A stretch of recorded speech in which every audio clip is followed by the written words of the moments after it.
बेटा हमारा परदेसी। माँ अपर्णा अपने छोटे बेटे रोनित की फोटो देख रही थी और बहुत भावुक हो रही थी। बेटा तूने ऐसा क्यों किया? क्या तुझे अपनी माँ पर तरस नहीं आता? मैंने तुझे कितने प्यार से बड़ा किया था, तेरे लिए बहुत सारे सपने देखे थे, और तूने तो हमारे साथ पराया लोगों से भी बुरा सलूक किया। क्यों बेटा क्यों? वापस आ जा बेटा, वापस आ जा। तभी अपर्णा का बड़ा बेटा जीतू वहाँ आता है। माँ तुम फिर से? माँ मैंने तुम्हें कितनी बार कहा है कि रौनक हमें भूल चुका है। उसे तो इस बात से भी कोई फ़र्क नहीं पड़ता कि हम जी रहे हैं या मर रहे हैं। तो आप बेवजह अपने आप को क्यों कष्ट दे रही हैं? मैं आपको ऐसे नहीं देख सकता माँ।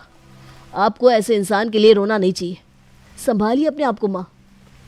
बेटा लेकिन वो तो तेरा सगा भाई है, वो इतनी जल्दी इन रिश्तों को कैसे भूल गया? माँ जिसे अपनों को भूलना होता है ना, वो तो 2 सेकंड में ही भूल जाते हैं। आपको सच्चाई से रूबरू होना होगा। आपका रौनक अब पुराना वाला रौनक नहीं रहा जो कभी 3 साल पहले हुआ करता था। उसने विदेश में हमसे बताए बिना शादी कर ली, और बाद में बताया भी तो अपने दोस्त के जरिए। भला हम उसे रोकते थोड़े ही। बेटा रौनक ऐसा क्यों किया बेटा? माँ जाने दीजिए अब प्लीज़। उसके बारे में सोचना बंद कर दीजिए। वैसे भी आपकी तबीयत ठीक नहीं रहती आजकल। बेटा इतने बड़े गम से निकलने में थोड़ा वक्त तो लगता है। हाँ माँ देखिए, मैं हूँ ना। अगर एक बेटा बेकार निकला तो क्या हुआ? आपका दूसरा बेटा तो है ना। मैं हमेशा आपके साथ रहूँगा माँ, हमेशा।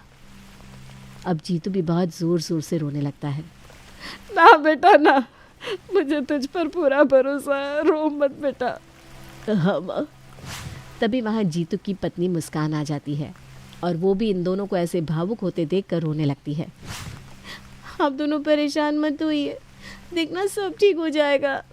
हाँ मुस्कान। वहीं मुस्कान को देखकर अपर्णा खुश नहीं थी, क्योंकि अपर्णा के मन में मुस्कान को लेकर बहुत गुस्सा था। उसका मानना था कि जब से मुस्कान घर में आई है तब से ही घर में सब कुछ बुरा हो रहा है। दरअसल जब जीतू की शादी हुई थी उसके 2 महीने बाद से ही अपर्णा के पति की तबीयत खराब रहने लगी थी। अच्छा माँ जी, जीतू जी खाना बन चुका है, आप लोग खाना खा लीजिए। हाँ चलो। उसके बाद सभी लोग बैठकर खाना पीना करते हैं। कुछ दिन बीत जाते हैं। एक दिन अपर्णा की बड़ी बहन रंभा उनके घर आती है। रंभा उस समय बहुत रो रही थी। अरे दीदी क्या हुआ? सब ठीक तो है ना? अरे अपर्णा क्या बताओ, मेरी बहू ने मेरे बेटे के इतने कान भरे कि आज उसने मुझे घर से बाहर निकाल दिया। मुझे तो बताने में भी शर्म आ रही है। क्या? हे भगवान, कैसा ज़माना आ गया है। इस दुनिया में कोई अच्छी बहू है कि नहीं? मुझे तो नहीं लगता अपर्णा, लेकिन अब तो ये बता मैं कहाँ जाऊँ। इतनी उम्र में मुझे कोई काम तो देगा नहीं। अरे दीदी कैसी बात करती हो? हमारे होते हुए तुम्हें काम करने की कोई ज़रूरत है क्या? हम सब है ना। भले ही तुम्हारे इकलौते बेटे ने तुम्हें घर से बाहर निकाल दिया, लेकिन तुम चिंता मत करो। जीतू है ना, वो भी तो तुम्हारा ही बेटा है। हाँ मौसी जी, और क्या? मुझे पता था तुम लोग मेरे दुख को ज़रूर समझोगे। हाँ हाँ क्यों नहीं। अगर एक बहन ही दूसरी बहन के काम नहीं आएगी तो कौन काम आएगा? आप रो मत दीदी, तुम्हारे बेटे और बहू को इस बात का बहुत पछतावा होगा एक दिन। पता नहीं अपर्णा, आजकल की बहुएं ऐसी क्यों होती हैं। आप परेशान मत हो दीदी, मैं आपके दुख को समझ सकती हूँ। चलिए कमरे में चलिए, थोड़ा आराम कर लीजिए। रो रो के आपका हाल बुरा हो गया है। हाँ बहन चल। अपर्णा अपनी बहन को लेकर कमरे में चली जाती है। वहीं दूसरी ओर मुस्कान को अपनी सास के मुंह से ऐसी बातें सुनकर अच्छा नहीं लग रहा था। जीतू जी, मुझे पता है कि माँ जी मुझे अच्छा नहीं मानती है। अरे मुस्कान, तुम इन सब बातों पर ध्यान मत दो। माँ जो भी कहती है ना, उसको दिल पर मत लगाया करो, उन्हें समझो। देखो अभी तो वो रौनक के गम को भी भुला नहीं पाई है। हाँ जीतू जी, आप सही कहते हो। अच्छा मैं पिताजी को लेकर डॉक्टर के पास जा रहा हूँ, तुम यहाँ देख लेना मुस्कान। जी जी बिल्कुल, आप आराम से जाइए।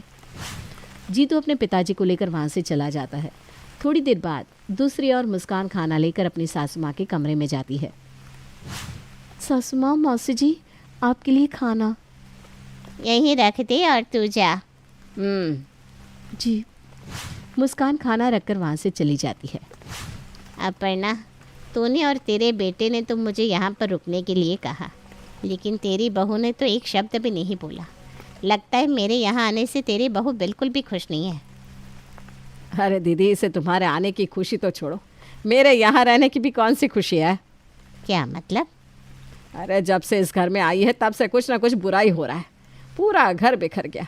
आप शगुनी है ये, ऊपर से कुछ काम सही से नहीं करती। इसके कहने पर घर पर झाड़ू पोछा लगाने वाली लगवाई है। बताओ, हमारे ज़माने में कितनी बड़ी फैमिली हुआ करती थी, लेकिन तब भी सारा काम खुद ही किया करते थे। क्या करूँ, जीतू तो इसकी ही बात सुनता है बस। एक बहू तो मेरे छोटे बेटे को ले गई और जो यहाँ है वो इसके वश में है। मेरी तो ज़िंदगी ही बर्बाद हो गई है दीदी। अरे अपर्णा, ऐसा क्यों कहती है तू? तेरी ज़िंदगी क्यों बर्बाद होगी? तेरे दुश्मन की ज़िंदगी बर्बाद हो। हाँ दीदी, आजकल ना मुझे बहुत अकेला अकेला सा लगता है। जीतू के पिताजी की तबीयत भी सही नहीं रहती, इसलिए उनसे भी कुछ नहीं बोल पाती मैं। तो चिंता मत कर, मैं हूँ ना। तू अपने सारे दुख मुझसे बांटा कर, बातें छुपाकर मन में मत रखना। मैं तेरी दीदी हूँ, मुझसे अच्छा भला तुझे कौन समझ सकता है, बता। हाँ दीदी, ये तो मुझे पता है। एक आप ही हो जो मेरे बारे में इतना सोचती हो। और क्या। अच्छा, अब ज़्यादा मत सोच, चल खाना खा ले। हाँ दीदी, वैसे ना मैं ही बेवकूफ़ हूँ। अभी आप इतनी परेशानी में हैं और मैं अपनी ही परेशानी आपको बताने लगी। अरे कोई बात नहीं अपर्णा, तेरी और मेरी कहानी बिल्कुल एक जैसी ही है, समझ। हाँ दीदी, पता नहीं हम दोनों की किस्मत कैसी है। तो दोनों बहनें ऐसी ही बातें करते करते खाना खाती हैं। वहीं दूसरी ओर मुस्कान जब पानी देने आती है तो उन दोनों की बात सुन लेती है। बेचारी मुस्कान कुछ नहीं बोलती और चुपचाप अपने आंसू पोंछकर दोबारा किचन में चली जाती है। हे भगवान, मैं ऐसा क्या करूं कि माँ जी मुझे अच्छा माने?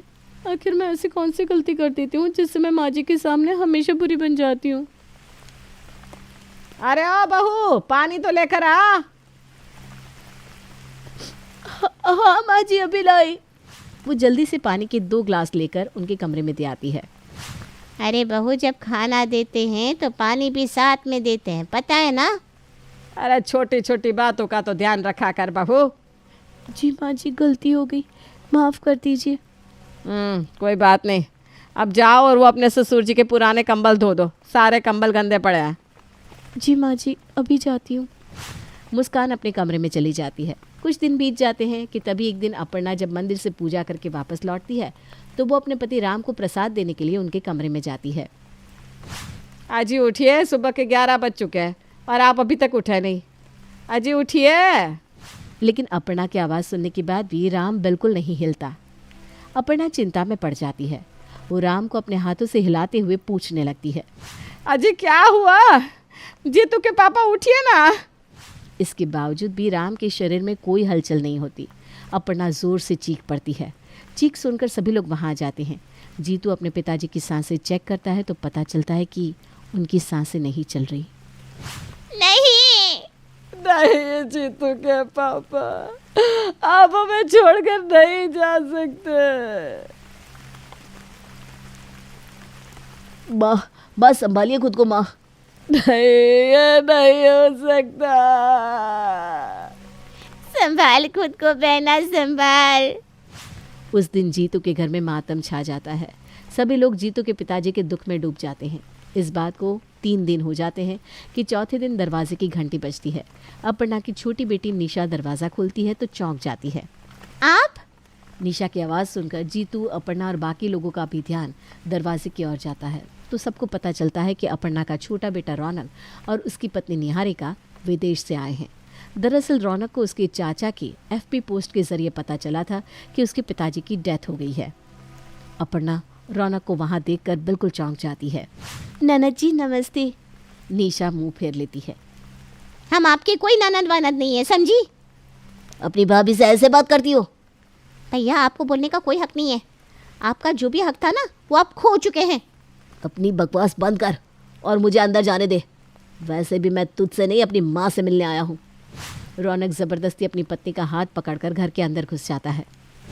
रौनक, तो इतने दिनों बाद आया, तुझे अपनी माँ की एक दिन भी याद नहीं आई? इस लड़की के लिए तूने अपने परिवार को भुला दिया। माफ़ कर दो ना माँ, गलती तो बच्चों से ही होती है ना।